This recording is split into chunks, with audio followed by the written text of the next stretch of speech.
Picture this, you're at the pinnacle of your career. You've just wrapped a blockbuster with Steven Spielberg, Hollywood's most powerful director. The man who created E.T., Jurassic Park, and basically invented the summer blockbuster. You're thinking sequel deals, Oscar campaigns, maybe even becoming his new muse. Then, suddenly, silence. Your phone stops ringing. The projects dry up. And Spielberg, he acts like you never existed. Megan Fox, 9 words that destroyed everything. You know that feeling when you say something in the heat of the moment and immediately wish you could take it back? Megan Fox knows. Except her 9 words didn't just end a conversation, they nuked her entire career trajectory. After Transformers, Revenge of the Fallen, Fox was Hollywood's white-hot commodity. She wasn't just the face of a billion-dollar franchise, she was being positioned as the next Angelina Jolie. Studios were throwing scripts at her, magazine covers, endorsement deals. She had everything. Then came that 2009 Wonderland magazine interview. When asked about working with director Michael Bay, Fox compared him to Hitler on set. The exact quote that sealed her fate. He wants to be like Hitler on his sets, and he is. She thought she was being edgy, maybe even funny. She'd go on to describe Bay as hopelessly awkward, off-set, like she was softening the blow, but the damage was already done. Here's the twist nobody saw coming. Michael Bay himself wasn't even the one who pulled the trigger. According to Bay, it was executive producer Steven Spielberg who immediately ordered "fire her right now" when he heard about the Hitler comparison. Think about that. The director of Schindler's List doesn't take references to Hitler lightly. Fox's representatives scrambled, claiming she chose to leave the franchise, but everyone in Hollywood knew the truth. She'd been completely erased from Transformers: Dark of the Moon. Her character? Never mentioned again. It was like she'd been digitally removed from the franchise's memory. The truly brutal part? Fox tried to walk it back, claiming the media twisted her words. But Spielberg operates by a simple rule. Once trust is broken, there's no second chance. No public confrontation, no dramatic firing, just gone. What makes this even more devastating is that Fox was essentially blackballed from major blockbusters for years. That Hitler comment didn't just cost her Transformers, it sent a message to every studio in town. If Spielberg won't work with you, maybe we shouldn't either. Shia LaBeouf, the chosen one who chose wrong. Imagine being handpicked by Steven Spielberg to be Hollywood's next leading man. You're not just getting roles, you're being groomed as the heir apparent. That was Shia LaBeouf in 2008.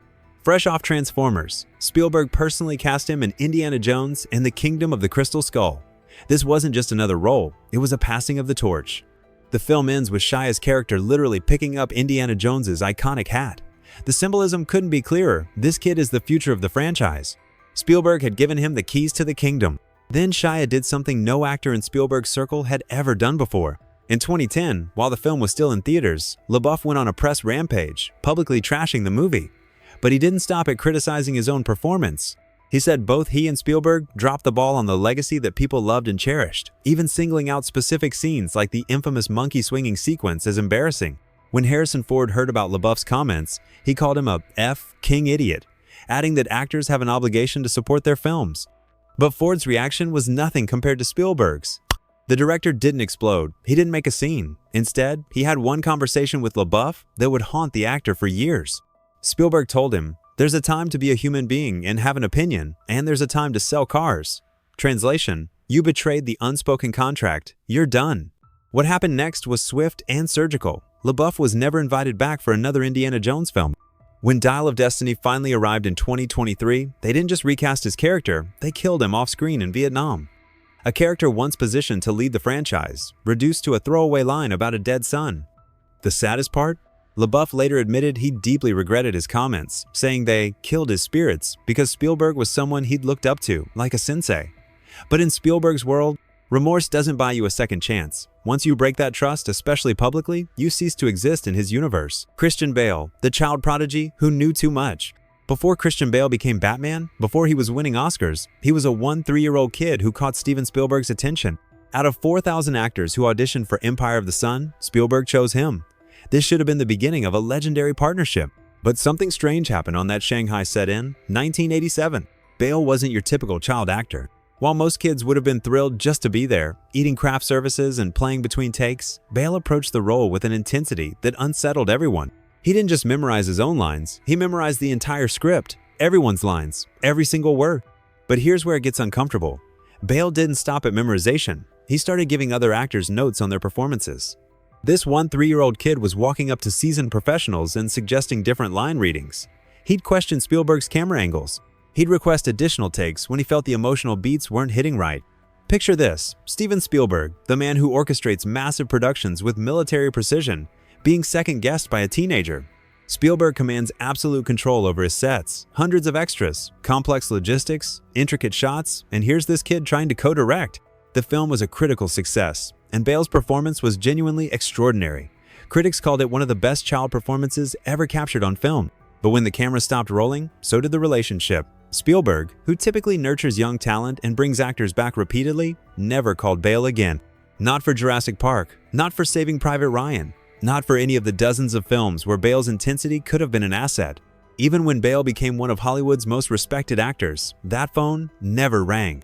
What makes this rejection particularly cold is that there was no confrontation, no dramatic moment. Spielberg simply decided that Bale's approach, however talented, created chaos in his carefully controlled system. For a director who values collaboration but demands hierarchy, a 3-year-old trying to be co-director was a line too far. The silence between them speaks volumes. Bale has rarely discussed working with Spielberg beyond polite acknowledgments. And Spielberg?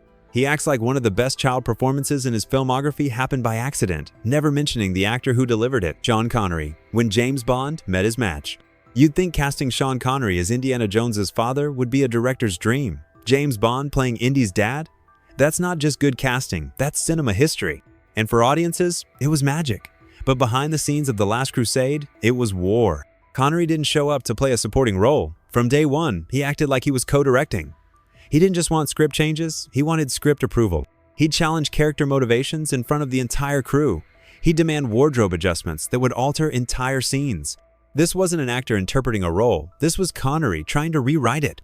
Imagine Spielberg's position. You've crafted a specific vision for the father-son dynamic that drives the entire film. Then Sean Connery, Hollywood royalty, the original 007, starts treating your script like a rough draft that needs his polish. He'd show up to set with alternate takes he'd prepared the night before, not just different line readings, completely restructured scenes. The real friction came from Connery's refusal to see himself as part of an ensemble.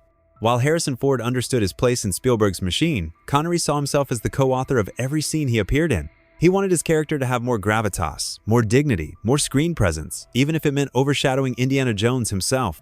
What's remarkable is that Spielberg managed to complete the film without any public blow-ups. The movie was a massive success, and audiences loved the chemistry between Ford and Connery. But those who worked on set described it as a daily negotiation, with Spielberg having to constantly manage Connery's attempts to hijack scenes. Here's the telling part. When it came time for Indiana Jones 4, there were discussions about bringing Connery back. The actor was semi-retired but potentially available. Yet somehow, mysteriously, it never happened. Not even a cameo, not even a photograph on a desk, nothing. The message was clear. You can be James Bond, you can be Hollywood royalty, but in Spielberg's world, there's only one director. Challenge that, and you'll find yourself edited out of future installments, no matter how beloved your character was. Julia Roberts. When Tinker Bell became Tinker Hell.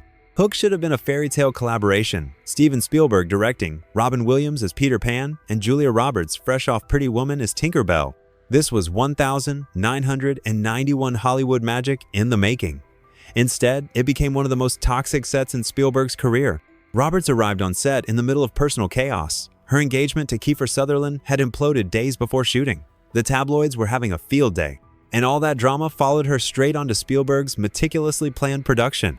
The crew didn't call her Tinker Bell, they called her Tinker Hell. She'd lock herself in her trailer for hours, refusing to come out. When she did emerge, she was combative with co-stars, distant with direction, and seemed to be performing in a completely different movie than everyone else. Spielberg, who prided himself on creating collaborative, family-like sets, watched his production turn into a daily crisis management session. But here's what really broke Spielberg. It wasn't just the delays or the attitude, it was the disrespect to the process. Roberts would ignore his direction, then do her own interpretation anyway.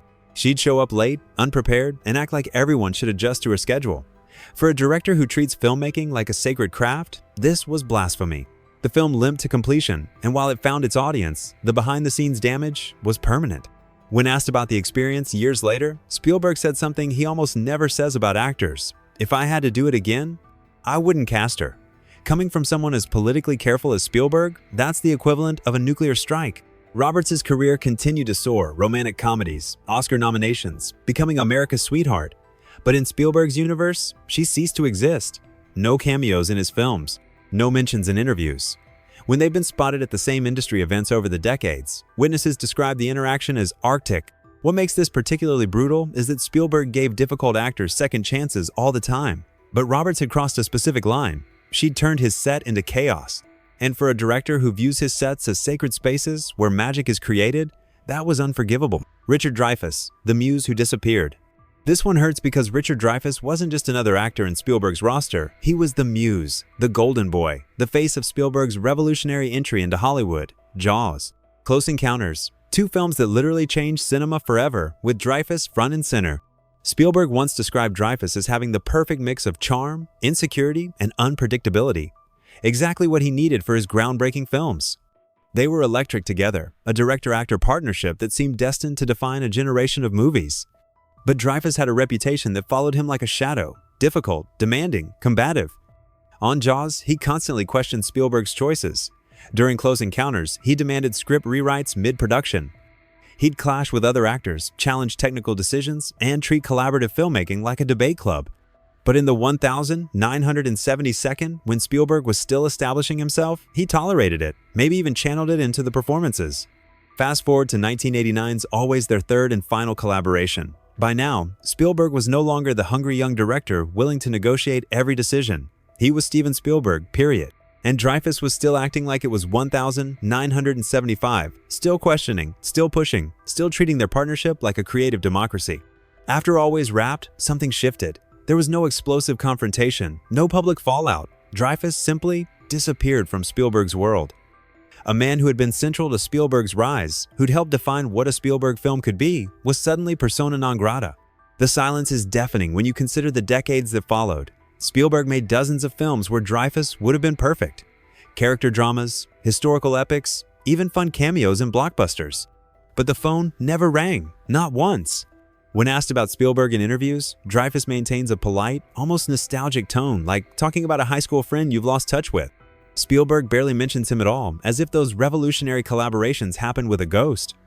What makes this fade out particularly cold is its completeness. Other directors might have a public falling out, then reconcile years later for a reunion project. But Spielberg doesn't do reconciliation tours. Once you've exhausted his patience, once you've disrupted his process one too many times, you're not just fired, you're erased from future history.